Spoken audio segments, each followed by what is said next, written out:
나를 아시는 하나님, 나를 붙드시는 하나님, 우리를 살아가면서 나를 다른 사람이 아닌 나조차도 나를 모르는 경우가 너무나 많이 있어요.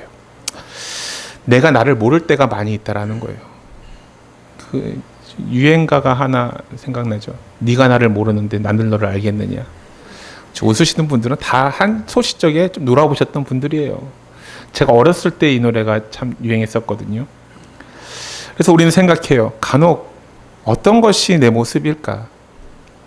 나의 실체는 무엇이고 나의 참된 모습이 무엇일까 하면서 생각하게 됩니다.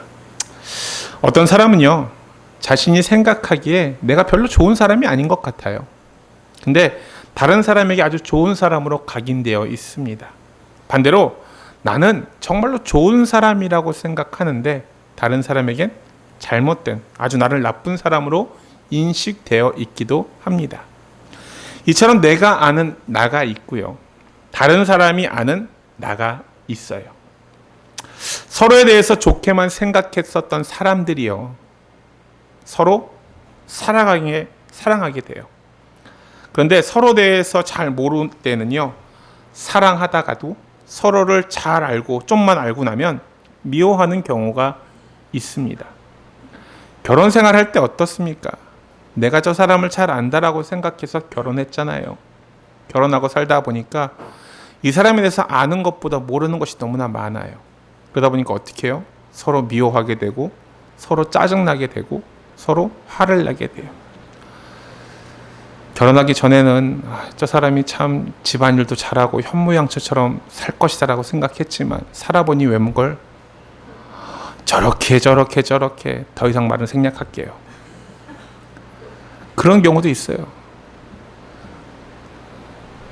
다른 사람이 나를 생각할 때는 저 사람 참 믿음직하고 듬직하고 참 모든 것을 잘 할 거라 생각했지만 시간이 가면 점점으로 변하는 삶을 살아가는 게 우리의 인생사입니다. 비밀이 지켜졌을 땐 서로 사랑해요. 근데 비밀이 드러났을 때는 미워합니다.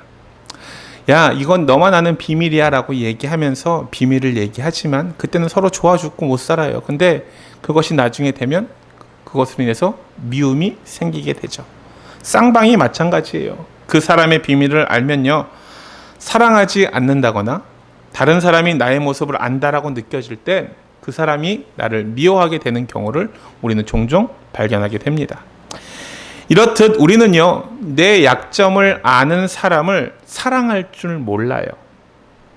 그러나 여러분, 그럼에도 불구하고 그 사람을 진정으로 사랑하고 존경할 수 있을 때 그것이 참된 사랑이고 그런 사람이 진정한 참된 인격자인 줄 믿습니다.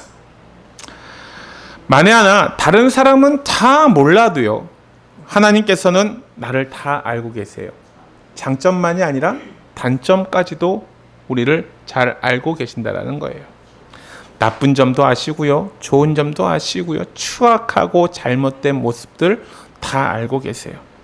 내 허물, 내 죄 다 알고 계십니다. 그럼에도 불구하고 우리 주님은요, 나의 모든 것을 다 사랑하시고 또 사랑하세요.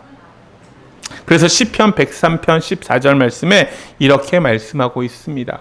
이는 우리가 우리의 체질을 아시며 우리가 단지 먼지뿐임을 기억하심이로다. 아멘. 무슨 뜻이에요? 흙덩이에 불과하다는 것을 다 아신 주님. 주님은 바로 그런 나를 사랑하고 계시다라고 성경은 말씀하고 있다라는 것입니다. 그렇다면 우리 주님은 나를 어디까지 아시고 나를 어디까지 사랑하실까요? 첫 번째는요, 주님은요, 나의 생각을 다 아시는 분이세요. 다 같이 2절 말씀 우리 한번 읽어보도록 할까요? 시작. 주께서 내가 앉고 일어섬을 아시고 멀리서도 나의 생각을 밝히 아시오며 라고 얘기하고 있어요. 그래서 앉고 일어섬은요, 삶의 모든 순간들을 말씀하고 있는 것이에요. 하나님은요, 나의 모든 삶을 아시고 앉는 것도 알고 계시고 일어서는 것도 알고 계시며 나의 모든 행위를 감찰하시고 살피시고 계신다라는 것을 말씀하고 있어요. 그래서 시편 121편 3절에는 이렇게 표현하고 있습니다. 같이 한번 읽겠습니다. 시작. 여호와께서 너를 실족하지 아니하게 하시며 너를 지키시는 이가 졸지 아니하시리로다. 아멘. 졸음은요, 여러분, 자연적인 현상이죠. 너무 피곤해서 잠을 자지 않으려고 하는데 잠깐 동안 자는 것을 이야기합니다. 지금도 이제 우리 성도들 중에는 자려고 하지 않는데 어쩔 수 없이 눈이 감겨서 살짝 졸고 계시는 분도 있어요. 우리가 잠깐 근데 졸다 보면 어떻게 됩니까? 어떤 일이 일어나는지 알지 못해요. 그래서 제일 위험한 운전이 무슨 운전이에요? 졸음 운전 아니에요. 나도 모르게 잠깐 눈을 감았다 떴는데 내가 어떻게 가고 있는지 모르는 경우들이 있습니다. 저도 정말로 옛날에 한번 이런 적이 있었어요. 운전을 하고 가다가 보니까 너무 졸리는 거예요. 새벽에 이제 새벽 예배를 끝나고 이제 집으로 돌아가는 길에 너무 졸리는 거예요. 가다 보니까 운전을 하고 가 있는데 나도 모르게 졸음이 온 거예요. 근데 눈을 감았다 뜨니까 희한하게 가고 있는 거예요. 참으로 감사하게도 제 앞에 차가 없었기에 망정이지 차가 있었으면 그냥 박았을 거예요. 근데 우리는 이런 경우들이 참 많이 있어요. 그런데 우리 주님은요, 졸거나 주무시지 아니하시는 분이라고 말씀하고 있습니다. 우리에게서 잠시도 눈을 떼지 않으시는 분이 바로 우리 하나님이라는 거예요. 우리가 밥을 먹을 때도, 잠을 잘 때도, 출근할 때도, 퇴근할 때도, 가정에서도, 직장에서도 하나님은 나를 보고 계시다라고 말씀하고 있다라는 것입니다. 이번 2절 하반절에 보면요, 이렇게 말씀하고 있어요. 멀리서도 나의 생각을 밝히 아신다라고 말씀하고 있어요. 하나님은 멀리 계신 것 같지만 우리의 생각을 다 아신다라고 말씀하고 있는 것입니다. 내가 말하지 않았는데도 밝히 알고 계시고 다 알고 계신다라고 말씀하고 있어요. 여러분, 그렇지 않습니까? 내가 주님을 위해서 살아간다라고 마음만 먹어도 그 마음을 아시고 주님은 우리에게 은혜를 베풀어 주시고 능력을 주시는 분이 바로 우리 하나님 아버지라는 것입니다. 사도행전 5장을 보면요, 초대교회 성도들이 많은 사람들이 은혜가 충만하여서 밭을 팔고 집을 팔아서 사도 앞에 갖다 드린 일이 있어요. 그때 아나니아와 삽비라 부부도 자기의 소유를 팔아 바치기로 마음 먹고 가진 소유를 다 팔았습니다. 그런데 가만히 생각해 보니까 아까운 생각이 드는 거예요. 내가 하나님을 위해서, 예수님을 위해서 내 모든 것을 갖다 팔겠다라고 다짐을 했지만 팔고 나서 보니까 좀 아까운데? 좀 이것들을 챙겨가서 내 주머니에 좀 넣을까? 그래서 반은 감추어 두고 반만 가져서 갔습니다. 이에 베드로 사도는 이렇게 말합니다. 사도행전 5장 3절과 4절 말씀에 이렇게 말씀하고 있어요. 시작. 베드로가 이르되 아나니아야, 어찌하여 사탄이 내 마음에 가득하여 내가 성령을 속이고 땅값 얼마를 감추었느냐? 땅이 그대로 있을 때에는 내 땅이 아니며 판 후에도 내 마음대로 할 수가 없더냐? 어찌하여 이 일을 내 마음에 두어 사람에게 거짓한 것이 아니요 하나님께로다 라고 말하고 있어요. 이 말을 들은 아나니아는요, 그 자리에서 죽고 맙니다. 하나님은요, 아나니아의 마음을 다 알고 계셨다라는 거예요. 잠시 후에 그 부인되는 삽비라가 들어옵니다. 베드로는요, 삽비라에게 땅 판 것이 그것뿐이냐라고 물어봅니다. 근데 삽비라는 뭐라고 얘기해요? 아나니아와 짝짝꿍이 되었잖아요. 그러면서 뭐라고 얘기해요? 예, 이것이 전부입니다 라고 대답하자 베드로는 또 이렇게 말합니다. 너희가 어찌하여 주를 시험하여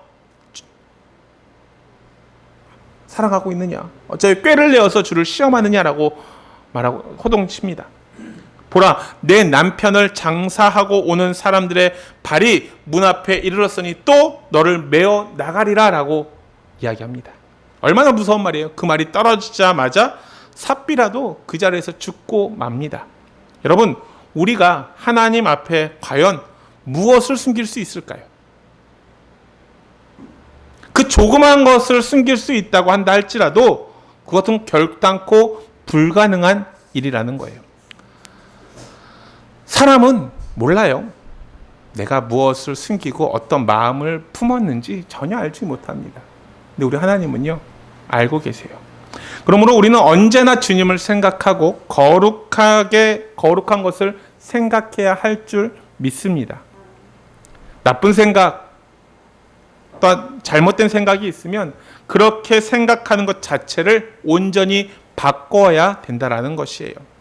골로새서 3장 1절부터 2절 말씀에 이렇게 말씀합니다. 같이 한번 읽겠습니다. 시작. 그러므로 너희가 그리스도와 함께 다시 살리심을 받았으면 위의 것을 찾으라. 거기에는 그리스도께서 하나님 우편에 앉아 계시느니라. 위의 것을 생각하고 땅의 것을 생각하지 말라. 뭐라고 말씀하고 있습니까? 위의 것을 생각하고 땅의 것을 생각하지 말라라고 말씀하고 있어요. 우리는 무엇을 생각합니까? 근데 위의 것을 생각하는 것보다 땅의 것을 더 생각하고 있지 않습니까? 로마서 8장 5절부터 6절까지 말씀에 이렇게 말씀합니다. 육신을 따르는 자는 육신의 일을, 영을 따르는 자는 영의 일을 생각하나니 육신의 생각은 사망이요 영의 생각은 생명과 평안이니라. 아멘. 늘 언제나 영의 생각을 하며 살아갈 때 우리 주님께서 주시는 참된 평안과 영생의 축복이 저와 여러분의 삶에 넘치기를 주의 이름으로 축원드립니다. 두 번째는요, 주님은요 나의 말을 다 아신다라는 거예요. 4절 말씀 한번 읽어볼까요? 시작. 여호와여 내 혀의 말을 알지 못하는 것이 하나도 없으시니이다. 아멘. 우리는 하루에 수많은 표현들을 하면서 살아갑니다. 우리 어르신들 보면요, 자기도 모르게 혼자서 막 읊조리면서 얘기하잖아요. 그게요 별거 아니라고 생각하지만 우리도 마찬가지예요. 우리도 알게 모르게 우리 입을 통해서 주저리 이야기하는 것들이 많이 있다라는 거예요. 근데 우리도 그것을 잘 알지 못해요. 내가 무슨 말을 했는지도 어쩔 때는 까먹는 경우도 있어요. 말은요 그 사람의 표현입니다. 그 사람이 어떤 마음속에 갖고 있었든지를 그것이 은연중에 나타나게 되는 것이 말이라는 거예요. 그래서 언어 생활을 보면요 그 사람을 알 수 있어요.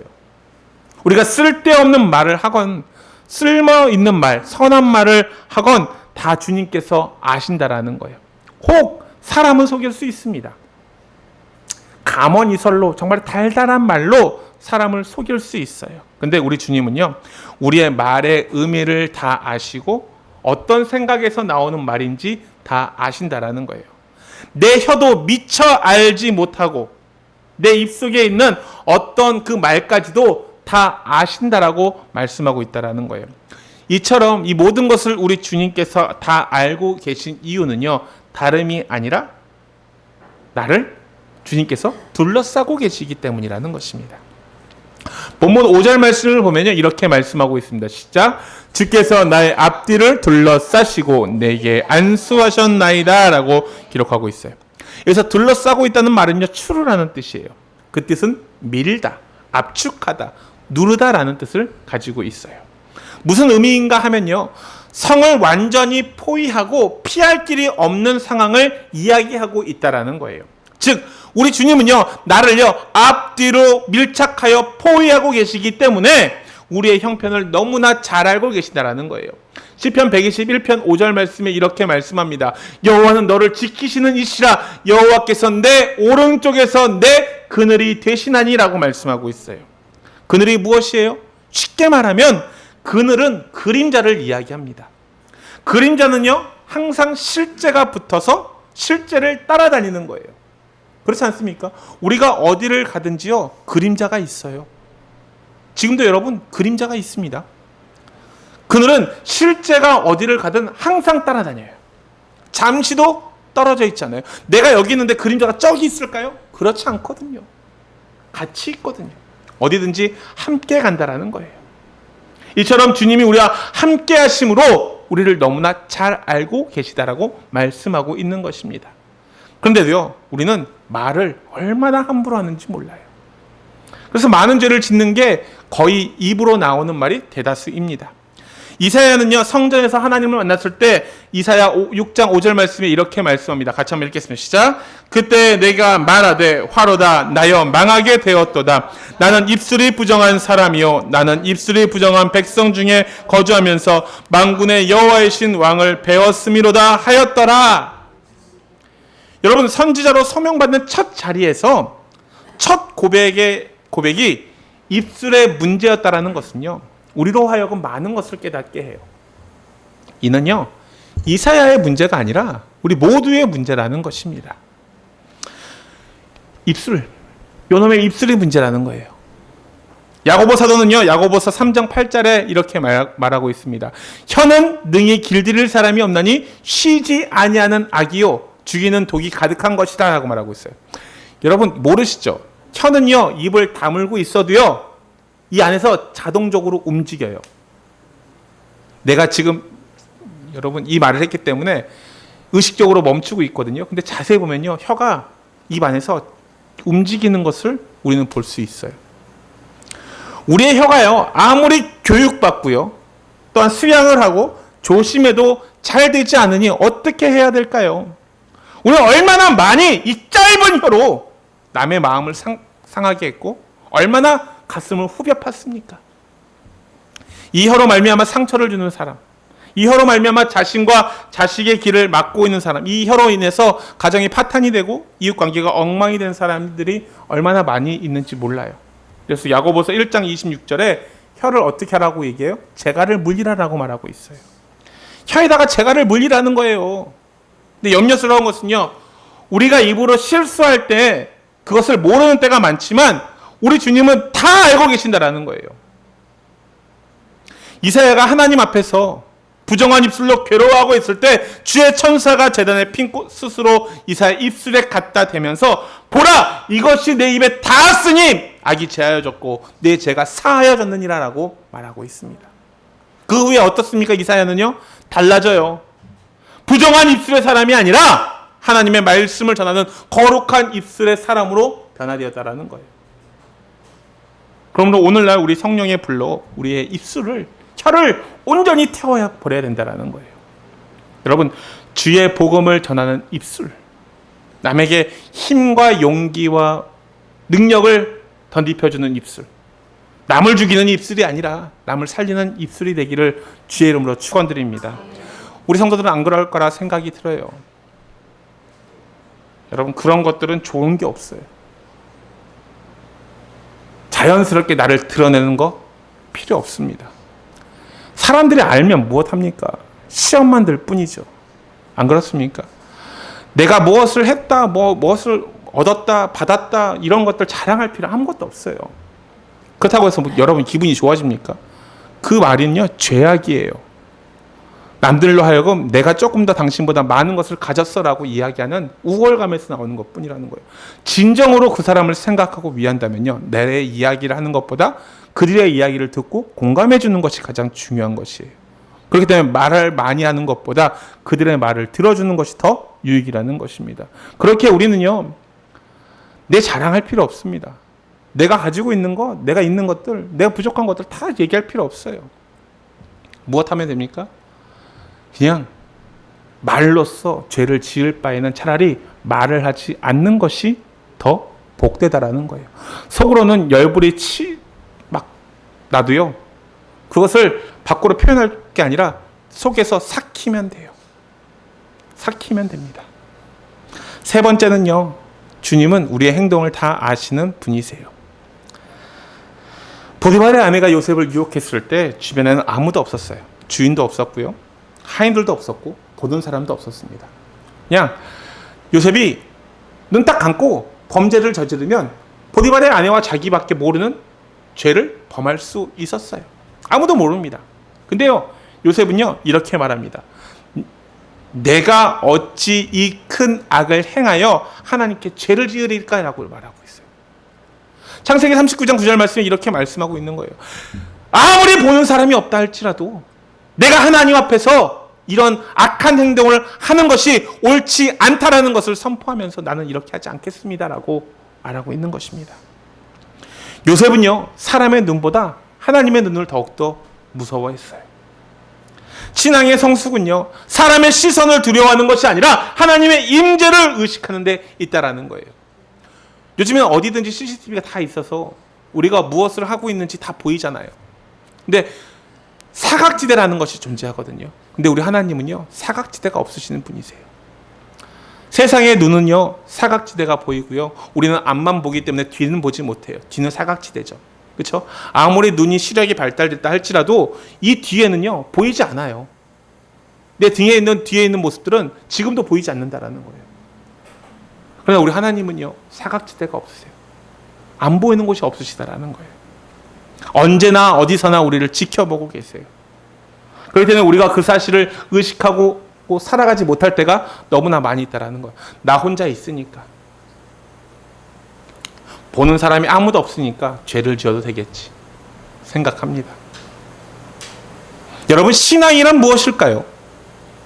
하나님이 우리와 함께 하심을 늘 의식하는 것이 신앙 아니겠습니까? 보이지 않아도요, 사각지대가 있다 할지라도요, 하나님은 우리를 지켜보고 계시고 우리와 함께 계시고 우리의 마음과 생각을 아시는 것을 기억하고 인지하고 생활하는 것이 신앙생활 아닐까요? 우리의 신앙이 성숙해지면 성숙해질수록 하나님의 임재를 더욱더 생생하게 느끼게 될 수 있다는 것입니다. 여러분, 다윗은요, 2절 말씀에서 내가 앉고 일어섬을 아신다라고 고백하고 있습니다. 여기서 앉고 쉬는 것, 일하는 것, 활동적인 것들을 다 의미하고 있어요. 하나님은요, 내가 쉬는 이유도 알고 계세요. 내가 일하는 이유도 알고 계세요. 나의 모든 길과 내가 앉고 서고 눕는 모든 일들에 대해서 이유를 알고 계시는 분이라는 거예요. 우리 주님의 이 불꽃 같은 눈동자를 피할 수 있는 곳은요, 아무것도 없어요. 그래서 7절에 이렇게 말씀합니다. 내가 주의 영을 떠나 어디로 가며 주의 앞에서 어디로 피하리까라고 다윗은 고백하고 있는 것이에요. 무소부재하신 하나님에 대해서 말씀하고 있는 것이에요. 하나님의 통치를 누구도 피할 수 없음을 이야기해주고 있다는 것입니다. 8절 말씀에 보면요, 이렇게 말씀합니다. 내가 하늘에 올라갈지라도 거기 계시며 수월에 내 자리를 펼칠지라도 거기 계시니라라고 말씀하고 있어요. 하늘, 이 땅을 떠나서 하늘로 올라가는 것을 의미하고요, 수월은 땅 밑에 지옥을 의미합니다. 그러니까 우리가 이 땅을 살아가면서도 하나님의 낯을 피할 곳이 없고, 죽어서 하늘에 올라가든지 아니면 지옥으로 들어간다 할지라도 하나님의 낯을 피할 수 없다라고 말씀하고 있다는 거예요. 뿐만 아니라 9절 말씀에는 이렇게 말씀합니다. 내가 새벽 날개를 치며 바다 끝에 가서 거주할지라도, 새벽 날개를 치며라는 말은요, 문자적으로 내가 아침 날개를 갖는다 할지라도 이런 뜻이에요. 아침 날개는요, 해가 동편에서 떠서 날개처럼 삐쭉삐쭉 하늘에 나올 때 그 삐쭉삐쭉한 모습들 있잖아요. 그 모습들을 의미하고 있는 빗줄기를 의미하고 있어요. 당시 사람들은요, 세상에서 가장 빠른 것을 말할 때 해가 뜰 때 순식간에 지평선에서 위로 올라가는 그 빗줄기, 그 빠른 빗줄기를 세상에서 가장 빠른 것이라 생각했었어요. 아침에 여러분, 찬란한 태양이 떠오르는 것을 한번 생각해 보세요. 그 빗줄기가 얼마나 빠릅니까? 해가 잠시 뜨는 그 순간 온 세상이 어두워서 밝아져요. 여러분, 아침에 이 찬란한 태양이 떠오를 때 어떻습니까? 밝아지잖아요. 밝아져요. 그러므로 다윗은요, 세상에서 가장 빠른 빗줄기를 타고 가장 멀리 있는 바다 끝에 간다 할지라도 하나님이 계신다라고 말씀하고 있는 것이에요. 근데 여러분, 하나님은 도대체 그곳에서 무엇을 하실까요? 10절 말씀입니다. 같이 한번 함께 읽도록 하겠습니다. 시작. 거기서도 주의 손이 나를 인도하시며 주의 오른손이 나를 붙드시리이다. 아멘. 하늘에 올라가서도 거기서 계시고요, 수골에 내려가도 계시며 바다 끝에 가서도 계시고 어디든지 계시는데 그 주님이 무엇을 하고 있다라고 말씀하고 있습니까? 거기서도 주의 손이 나를 인도하고 나를 붙들고 계시다라고 말씀하고 있어요. 우리 주님이 우리를 인도하신다라고 말씀합니다. 사실 우리는요, 하나님의 인도함 없으면 살아갈 수 없는 존재예요. 그래서 하나님은 오늘 우리를 인도한다라고 오늘 본문에서 분명하게 말씀하고 있다라는 것입니다. 또한 우리 주님은요, 우리를 붙잡아 주신다라고 말씀하고 있어요. 주의 오른손, 하나님의 오른손으로 우리를 꼭 붙들고 있다라는 거예요. 주의 오른손은요, 여러분, 능력의 상징입니다. 하나님의 강하신 능력으로 우리를 강권적으로 붙잡아서 인도해 주시고 붙잡아 주신다라고 말씀하고 있는 것이에요. 여러분, 누군가를 나를 잘 안다라는 것은요, 두 가지 의미로 생각해 볼 필요가 있어요. 첫 번째는요, 누가 나를 잘 안다라고 했을 때 부담과 두려움이에요. 만약 내가 싫어하는 사람, 나를 정말 공격하려고 하는 사람이 나를 너무나 잘 알고 있으면 오히려 그것은 무엇이 돼요? 부담이 될 수밖에 없죠. 혹은 내가 어떤 잘못을 저질렀을 때 누군가에서 감시를 당하고 있다고 생각하면요, 그만큼 두려움이 없을 거예요. 그래서 죄를 지은 사람들이 보면요, 어떻게 합니까? 모자를 푹 눌러 쓰고 마스크 끼고 사람들의 눈을 피해서 돌아다니잖아요. 왜요? 나를 너무나 잘 알고 있을까 봐 두려워서. 이처럼 누군가 나를 잘 알고 있다고 생각하면요, 부담과 두려움을 느낄 수밖에 없어요. 두 번째 경우는요, 이와 정반대로 나를 잘 안다는 것에 대해서 내가 큰 위로와 큰 기쁨이 되는 경우도 있다라는 거예요. 나를 사랑하는 사람이요, 나를 너무나 잘 알고 나에게 관심을 갖고 나에게 필요한 것들과 나를 주목하고 있다면 그것이 정말로 기쁨이 되지 않을까요? 내가 고난 중에서 허우적거리면서 내가 어떻게 갈 길을 잡지 못하고 이리저리 방황하고 있을 때 누군가 내 형편과 처지를 아시고 나를 도와준다면 얼마나 그것이 기쁠까요? 오늘 본문에서는요, 하나님께서 내 생각을 아시고 말을 아시고 행동을 아신다라고 말씀하셨습니다. 나를 돕기 위해서 나의 형편과 나의 사정을 잘 아시고 그 문제를 해결해 주시기 위해서 나를 감찰하신다라는 거예요. 나를 감시하기 위해서가 아니라 나를 감찰하시고 나를 도와주시기 위해서 나를 지키시고 보호하시고 바라보고 계신다라는 거예요. 내 말에, 내 생각에, 내 행동에 모든 것들을 다 아신다라는 거예요.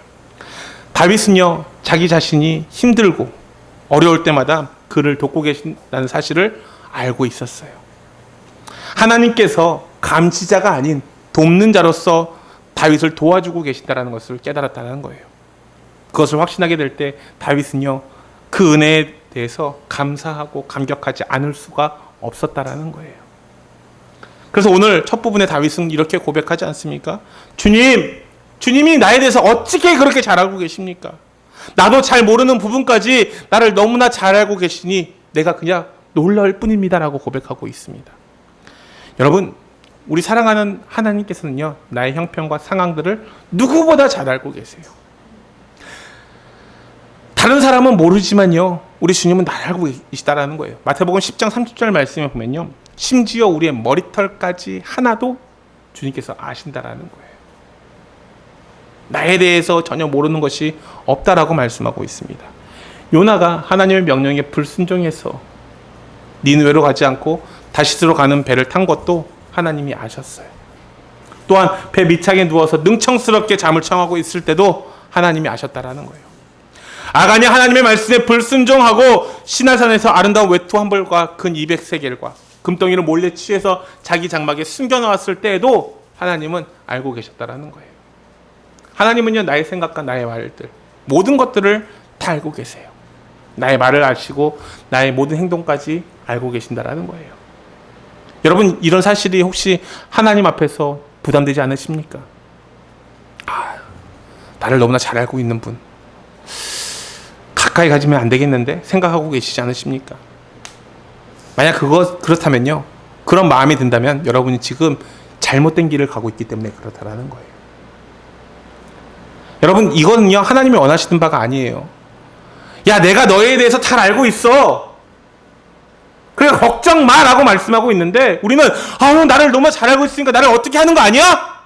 라고 생각하고 있다면 우리는 잘못된 길을 가고 있다는 거예요. 두려움이 아닌 그 사실이 내게 힘과 용기와 참된 위로가 돼야 될 줄 저는 믿는다라는 거예요. 두려워 떠는 게 아니라, 걱정되는 게 아니라 위로하고 계시다라는 거예요. 10절 말씀에 뭐라고 합니까? 거기서도 주의 손이 나를 인도하시며 주의 오른손이 나를 붙드시니라 라고 말씀하고 있지 않습니까?